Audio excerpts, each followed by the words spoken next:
You are about to cross into a world where fear is real. Real stories, unexplained phenomena, where the supernatural lurks in the shadows. From the portal of dread. I have been waiting for you. Welcome to my domain, the portal of dread. Here, each story is not merely a tale, but a portal I open directly to your worst nightmares. With me, fear is not just told, it is felt in the soul. Turn off the light. Lock the door. Let your own breath guide you through the inevitable labyrinth of madness. If you possess the foolish courage to cross this threshold, subscribe to the channel. And to prove your insolence, type in the comments, "I am not afraid." Now, prepare yourself, the unknown is already here. Today's story, the macabre secret of the 15th birthday party. Imagine a night where the air smells of sweet flowers and expensive perfume, but underneath it all, there's a faint odor of something rotten, like freshly turned damp earth. The sounds of laughter echo through the grand ballroom, mixed with a distant, almost inaudible whisper, like muffled voices behind a thin wall. The light from the chandeliers dances on the walls, creating shadows that seem to move on their own, stretching out like eager fingers wanting to touch exposed skin. You feel a chill run down your spine, not from the cold of the night, but from an unseen presence that tightens your chest, making each breath heavier, as if the air itself is thick with unspoken secrets. What if the most anticipated celebration of your life wasn't a beginning, but a disguised end? A party where every toast is a toast to the darkness, where wide smiles hide sharp teeth, and the cake, cut into precise slices, carries the weight of ancient debts.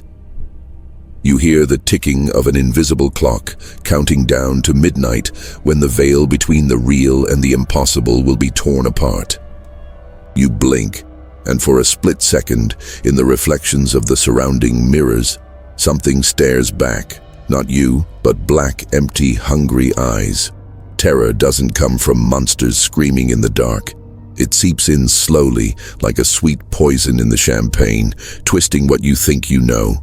The lights flicker once, and the world tilts, making the floor feel unstable beneath your feet. You feel an icy hand brush the back of your neck, but when you turn, no one is there. Is it real? Or is your mind playing tricks, echoing an invitation that should never have been accepted? Do you have the courage to find out what happened that night, when innocence turned into a nightmare? Keep watching, if you dare.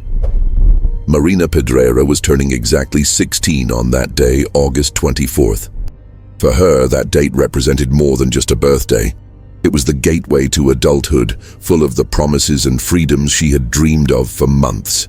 Living in a modest apartment in the neighborhood of Icarai in Niterói, a scenic city just across the bay from Rio de Janeiro, Marina was a typical American teenager, outgoing, but with a sensitive streak that made her question everything around her. An only child, her mother Marise, a renowned lawyer obsessed with ancient legends, and her father Marcio, a PhD in mathematics who calculated everything. She grew up navigating the strictness of her private school and virtual adventures with her friends on TikTok, YouTube, and Instagram. Her routine was predictable. Wake up early for school, afternoons of studying mixed with viral challenge videos, and nights dreaming of trips to distant beaches. Marina was the kind of girl who laughed loudly to hide her insecurities, always organizing wild plans for her friend group. But deep down, she feared the unknown, as if a part of her knew that real life held dark surprises. The Dream Haven banquet hall, located on a tree-lined street in the affluent San Francisco neighborhood, was the perfect setting for her sweet 16. Rented months in advance, the place was known for its impeccable decor. Glass walls overlooking Guanabara Bay, imported crystal chandeliers that reflected the orange sunset, and an outdoor garden with tropical flowers exuding a sweet, intoxicating scent. The weather that winter evening was mild, with a salty breeze from the sea mixing with the buzz of Niterói, a city bridging the hustle of Rio and suburban calm, where upper-middle-class families celebrated milestones like this. Guests arrived in droves, distant uncles, loud cousins, and high school classmates, all dressed in pastel tones and elegant suits, creating a social context of apparent harmony. But there was something subtle in the air.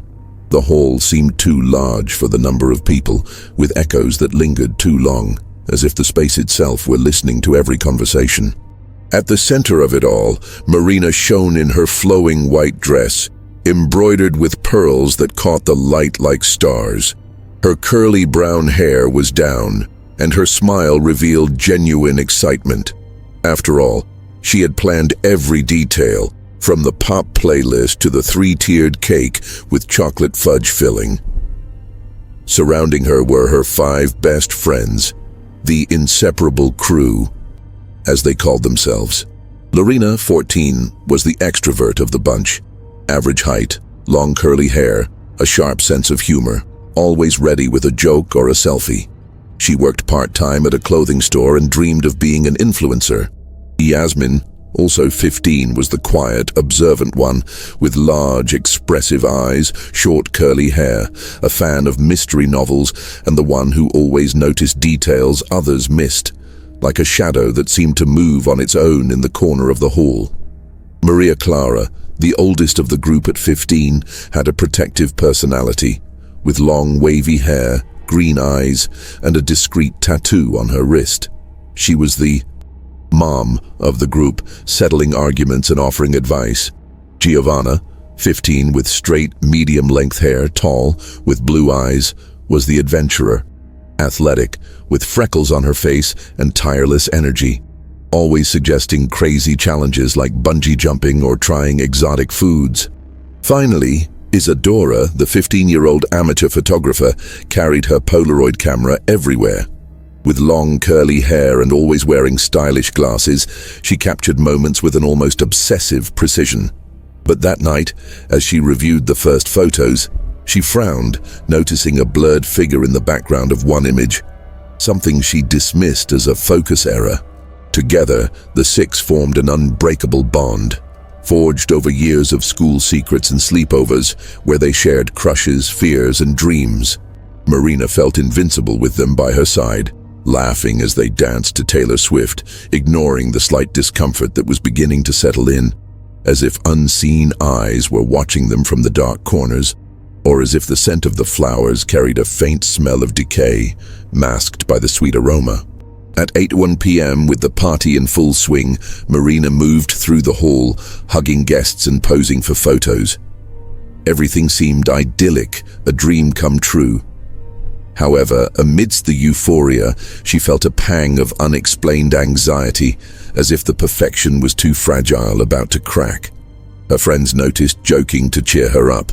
But Yasmin, ever watchful, murmured, "Hey, did you see that? That shadow in the mirror? It looks like there's an extra person in the photo." They laughed it off, blaming their imagination, but the air in the hall was starting to feel heavy, as if the night was preparing for something more.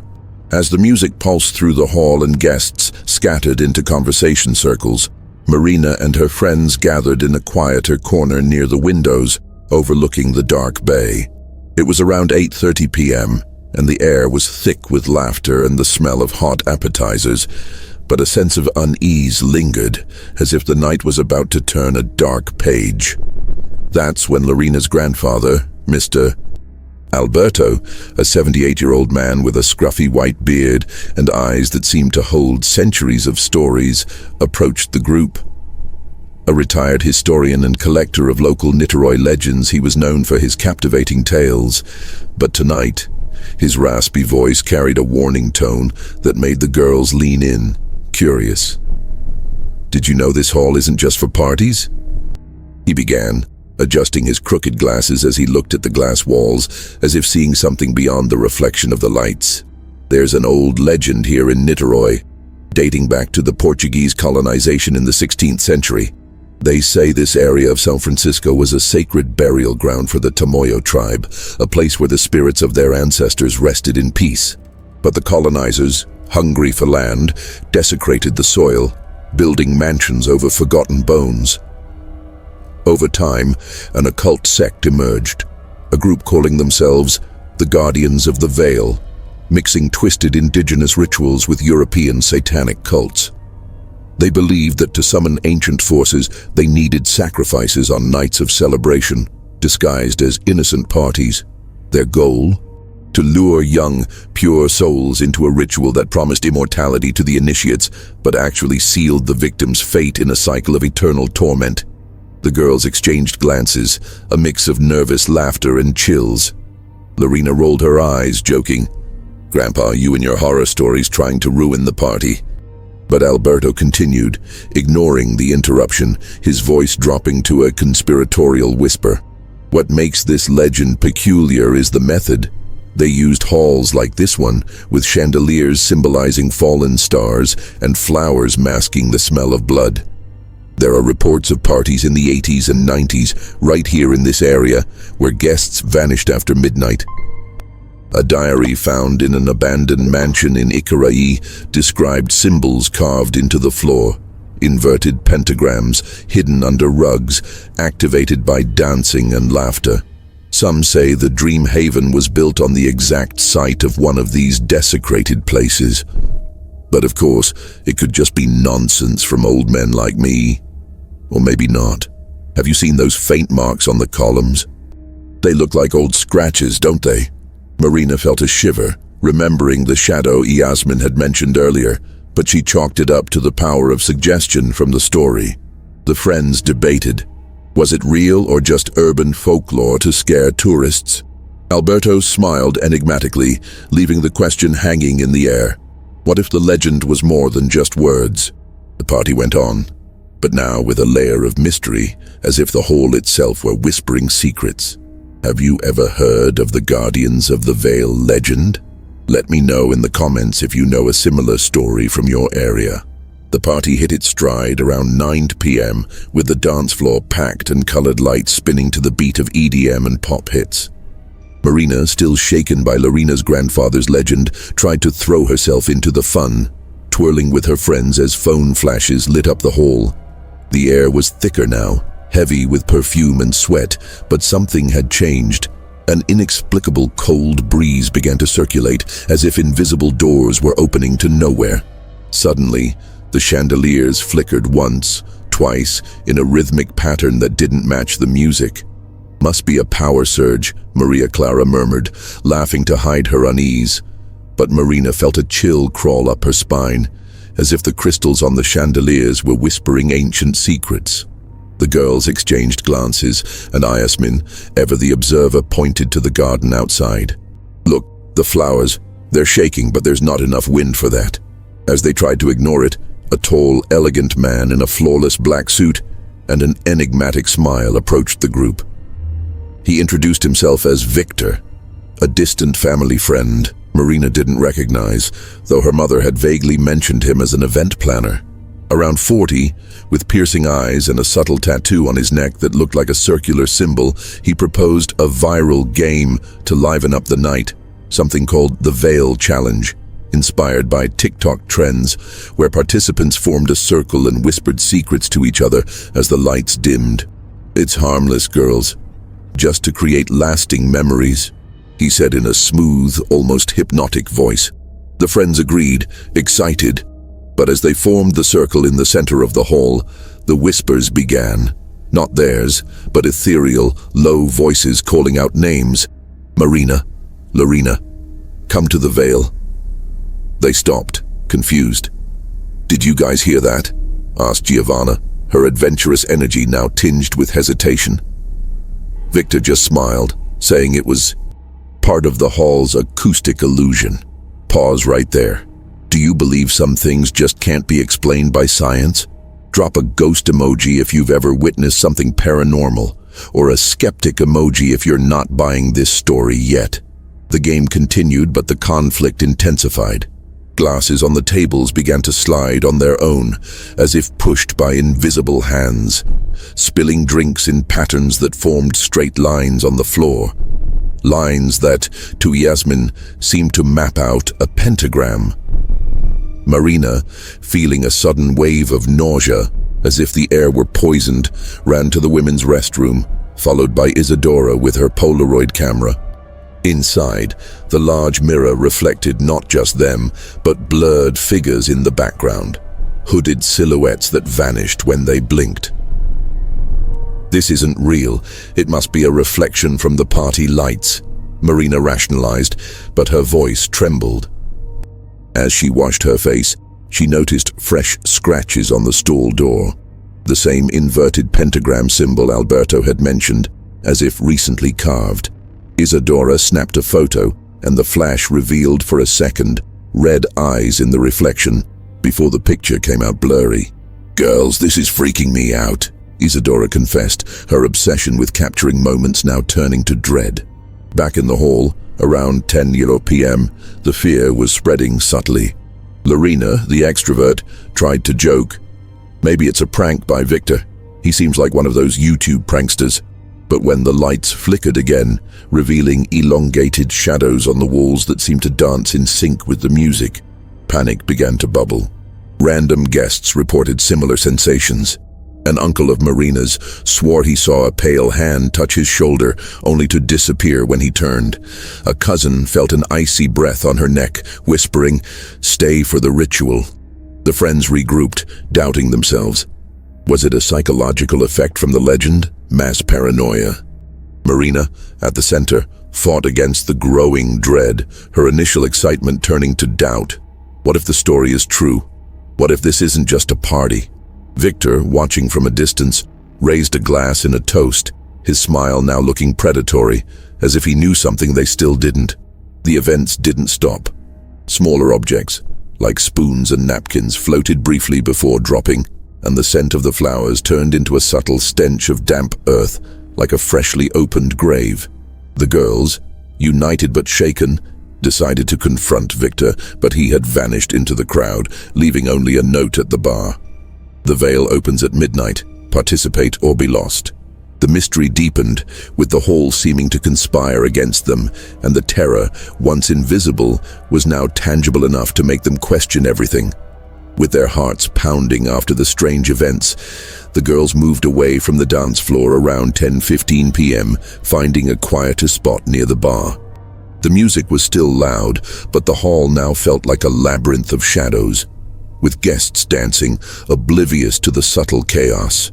Marina, driven by a mix of fear and curiosity, suggested, "We need to figure this out. Let's talk to Lorena's grandpa again. He knows the legend."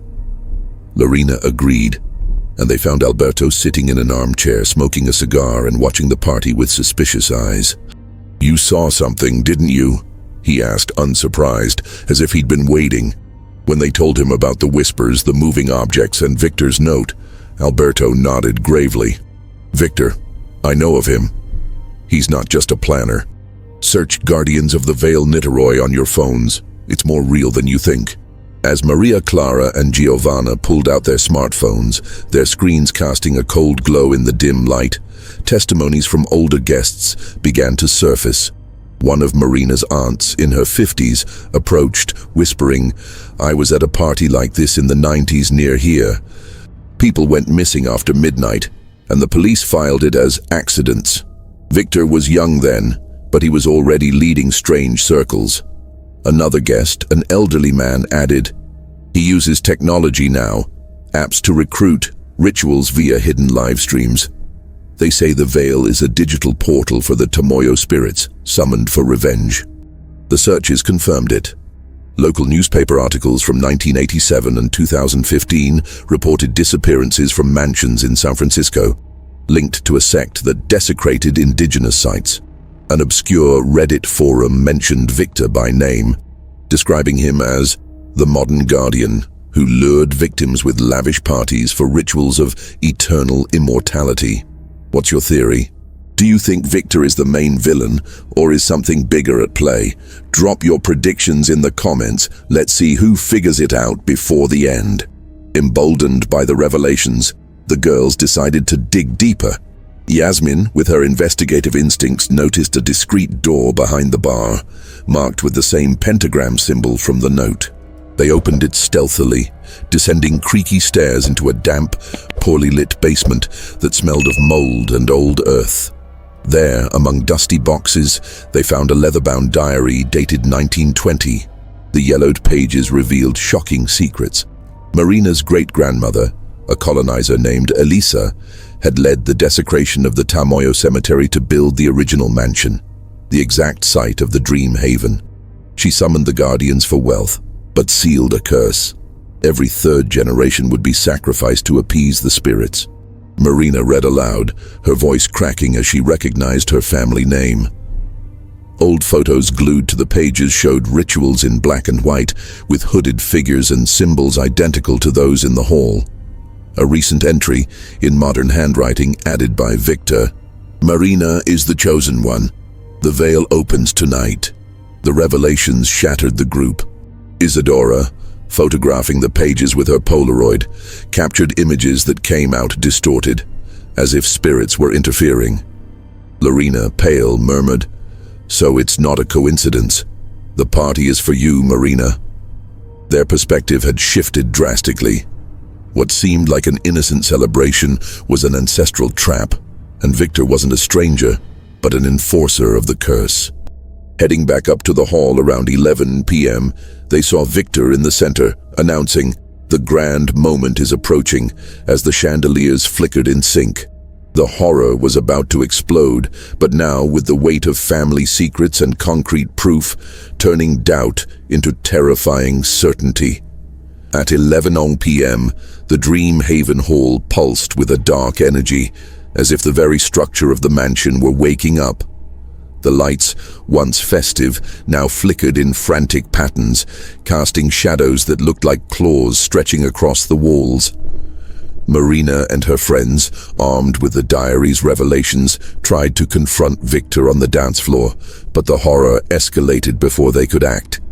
Guests around them began to act strangely.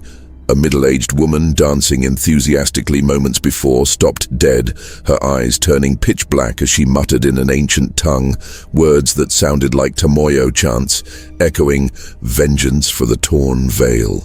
Others joined in, forming an involuntary circle, their bodies contorting like puppets. "This is possession," screamed Yasmin, backing away as the air turned frigid, condensing a mist on the floor that rose like smoke from a desecrated grave. The girls attempted a makeshift defense. Lorena, the extrovert, grabbed a bottle of holy water from a decorative table. The irony of a Catholic party favor, sprinkling it around, but it only intensified the chaos. Ethereal blue flames erupted from the floor, licking the edges of the circle without burning the wood, but searing the skin of anyone who touched it. Giovanna screamed as a pentagram-shaped burn appeared on her arm, a searing pain that made her drop to her knees. Marina, at the center of the group, felt invisible hands tightening around her neck, choking her with hallucinatory visions, translucent indigenous spirits emerging from the floor, their faces twisted in rage, whispering accusations about her great-grandmother's desecration. "You defiled our land. Now pay with blood." The voices echoed in her mind, blending psychological horror with tangible supernatural assault. Isadora, trying to document it with her Polaroid, captured photos that came to life. The images moved, showing her friends being dragged into dark abysses. What's your theory now? With this family betrayal revealed, do you think Marina can escape, or is the curse inevitable? Let me know in the comments.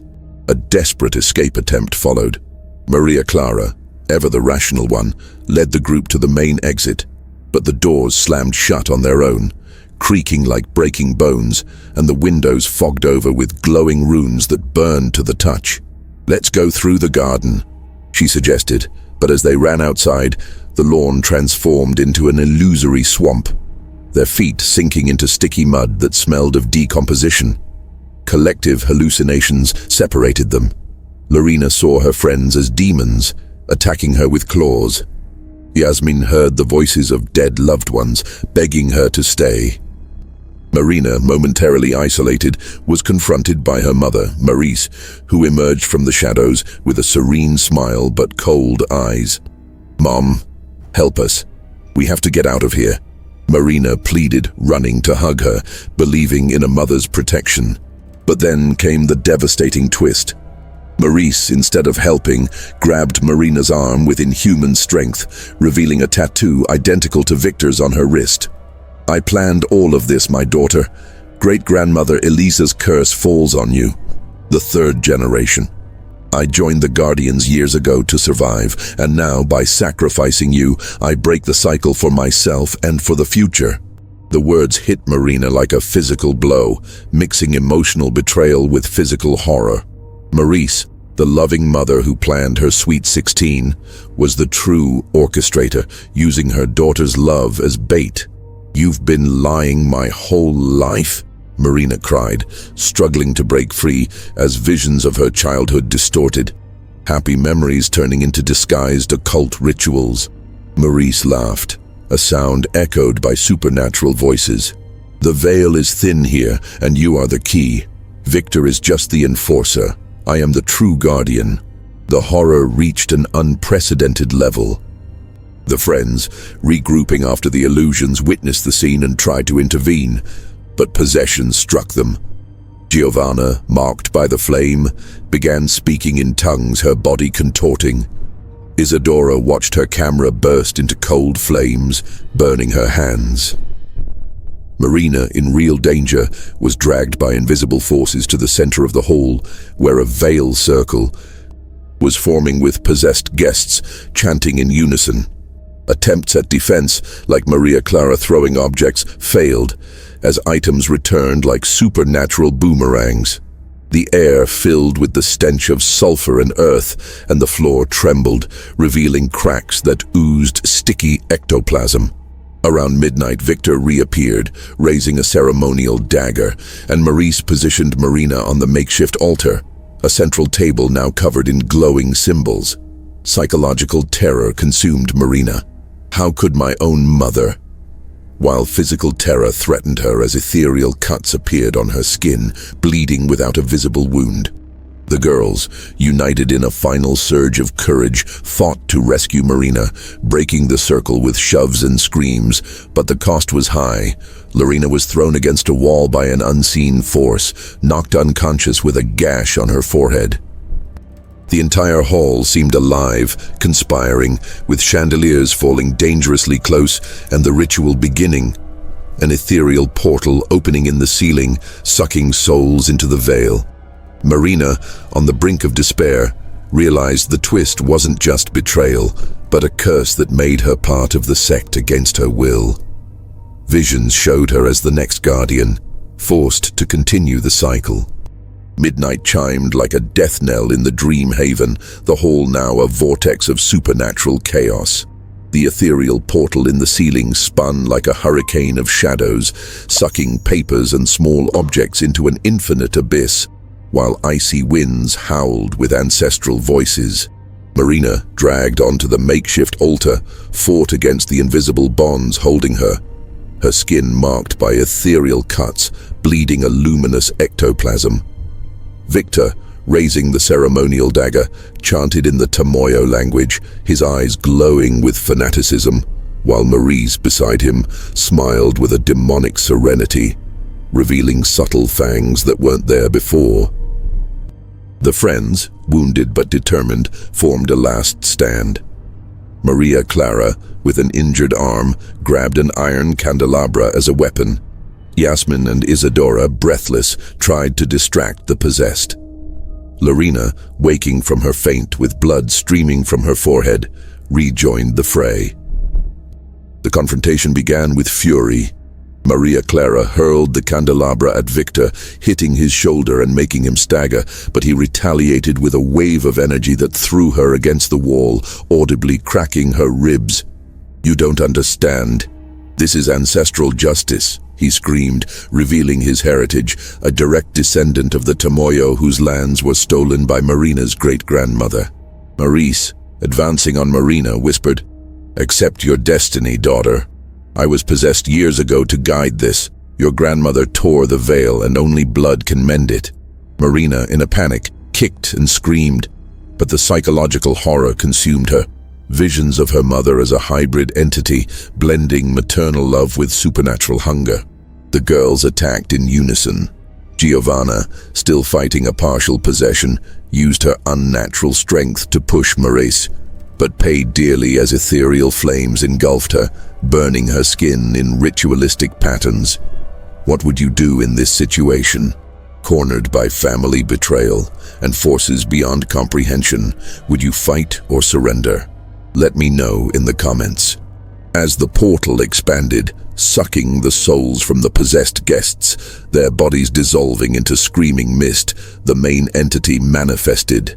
A colossal, translucent, but tangible Tamoio warrior emerged from the vortex, his skin marked with glowing tattoos and his eyes like pits of darkness. He hovered over the altar, his presence making the air vibrate with a deafening hum, and spoke directly into Marina's mind. You carry the blood of the defilers. The veil your ancestor tore sealed our rest. Now, your sacrifice restores it. Final revelations poured out like poison. The original artifact, the torn veil, was hidden in the mansion's basement, an ancient indigenous cloth with runes that pulsed with life. Marina, in a flash of insight, remembered clues from the diary, a mention of a hiding place beneath the roots, and screamed to her friends, "The basement! Destroy the veil to break this!" The danger peaked. Isadora, running to the basement with Yasmin, faced illusions. Stairs that stretched infinitely, walls that bled, and whispers that made them doubt their sanity. You are the defilers now. In the hall, Lorena tried to protect Marina but was sucked into the portal, her body dissolving into echoing screams, a loss that psychologically shattered the group. Giovanna, succumbing to full possession, turned on her friends, attacking Maria Clara with ethereal claws, tearing her clothes and skin in a frenzy that ended with Giovanna being ejected into the vortex, her final pleading gaze frozen in time. Marina, alone with the entity, felt Victor's dagger nearing her chest as Marise held her down, forcing her to confront the curse. Choose, daughter. Die and break the cycle, or live like me possessed. At the height of the intensity, around 1 a.m., Marina summoned an inner strength, breaking the bonds with a surge of adrenaline mixed with something supernatural, perhaps a remnant of the curse in her blood. She rolled off the altar, grabbing the dagger and turning it on Victor, slashing his arm and making him drop the ceremonial artifact. The entity roared, manifesting claws that tore through the air, creating winds that threw furniture like projectiles. Marise, enraged, attacked Marina with elongated nails, ripping her shirt and leaving deep marks on her shoulder, but Marina fought back, shoving her toward the portal, where Marise began to dissolve, screaming, "I loved you, but the curse is stronger." A final revelation. Marise wasn't entirely a villain. The possession had forced her hand, a victim of her own lineage, adding layers of psychological tragedy. Meanwhile, Isadora and Yasmin reached the basement, a damp den filled with intertwined roots and spiderwebs that looked like pulsing veins. They found the veil, an ancient torn fabric embroidered with glowing runes, and set it on fire with Isadora's lighter, despite visions that made them see the flames consuming their own hands. The artifact burned with a blinding flash, echoing a collective scream of liberated spirits. Back in the hall, the portal began to collapse, the warrior entity dissipating into smoke, but not without a final curse. The cycle is broken, but echoes remain. Victor, weakened, fled into the shadows, leaving Marina wounded and bleeding, with Maria Clara unconscious beside her. The survivors, Marina, Isadora, Yasmin, and an injured Maria Clara, emerged from the chaos, but the price was steep. 2 friends lost, and Marina marked with scars that pulsed with residual energy, suggesting the curse was not entirely gone. The rising sun bathed the dream haven in a false light of peace, but the ruins of the hall told a different story. Cracked walls like exposed veins, the destroyed altar covered in ethereal ashes that still smoked faintly, and marks on the floor where the portal had closed, leaving a lingering smell of ozone and damp earth. Marina, bandaged and limping, surveyed the scene with empty eyes, the scars on her shoulder and chest pulsing with a subtle glow, as if fragments of the Tamoio entity still whispered in her blood. Isadora and Yasmin, exhausted and wearing makeshift bandages, helped Maria Clara, who groaned in pain from fractured ribs, to her feet. The police arrived hours later, attributing the chaos to an accidental fire and mass hysteria, dismissing the reports of possessions and portals. After all, who would believe them? Victor had vanished into the night, leaving behind only a broken dagger and clues to his cursed lineage, suggesting he might be planning a new ritual somewhere else. In the weeks that followed, the impact deepened. Marina returned to her life, but nothing was the same. Nights were tormented by visions of Lorena and Giovanna being sucked into the vortex, their screams echoing in dreams that felt all too real. She questioned her sanity. Was it psychological paranoia or supernatural remnants? A personal investigation led her to historical archives about the Tamoio, revealing that her great-grandmother had not only stolen land, but had desecrated a sacred cemetery, tearing the original veil as an act of colonial domination.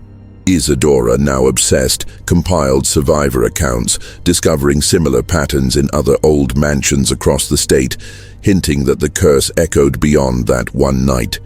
Yasmin and Maria Clara dealt with physical trauma, scars that itched on nights with a full moon and inaudible whispers that made them doubt their own perception. The group met online, sharing theories, but the fear persisted. What if the cycle hadn't been broken but merely postponed? The ending left a haunting question. The warrior entity had dissipated, but echoes remained, as if the Tamoio past was waiting for a new desecration to rise again. Marina found a fragment of the veil among her belongings, pulsing faintly, forcing her to wonder, what if I'm the next one to be possessed? What would you do with a cursed inheritance like that? Would you face it or run? So, do you still think we're alone in this world?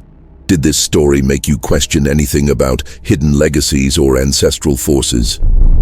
If you have a supernatural experience to share, or a historical case that seems haunted and could become our next episode, let us know.